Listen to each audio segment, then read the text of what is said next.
Hey there, it's Kimberly Lucht, and today I want to talk about something I call a joy threshold. So have you ever had that feeling of like, I need a vacation after my vacation, or I have so much fun but I'm so tired? I definitely felt this way after my 30th birthday when a bunch of my friends came into town, and a bunch of like my friends who were all around, New York and New Jersey came to my birthday party. There was a lot of action. There was a lot of movement. There was a lot of fun and excitement and dancing and just all the things that a birthday comes with, especially one that's such a big marker of time.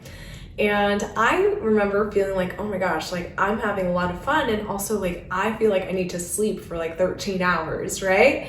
Now, I came across something that I found very interesting around this time, and it's this idea of like, do you feel exhausted after a lot of fun or after a lot of joy in your life?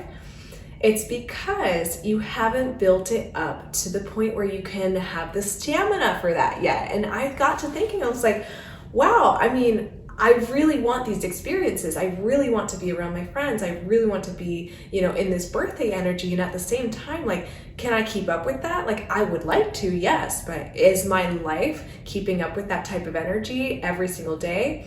The answer for you and for me is probably no. Like, not every day is gonna look like a birthday party. Not every day is gonna look like, slumber party with your friends for a week, right? I think it's something that I got to thinking about, because if I am not able to, quote unquote, keep up with that amount of joy, I really want to go back and think about, what do my days look like normally and what do I want them to look like?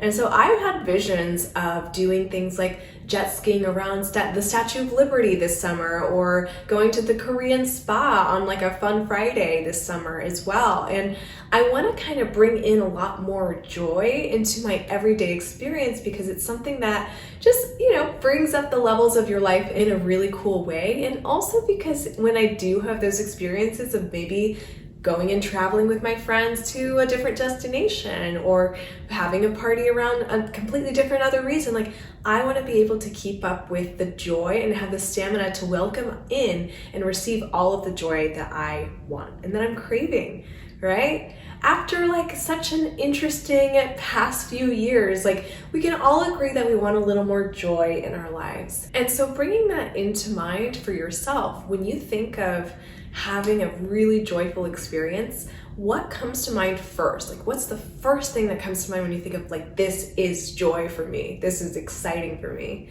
For whatever reason, I just had a picture, like a vision of myself jumping into a pool in a cannonball, like cannonball.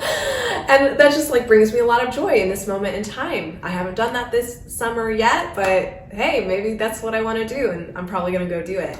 But something that brings in joy for you could be anything from like being alone and journaling and like bump into music as you journal, right? Or dancing in your room, or like rolling on the floor, or finding like a beautiful mandarin or peach on the street, not on the street, but you know what I mean, like at the farmer's market, whatever, wherever you get your fruits and veggies.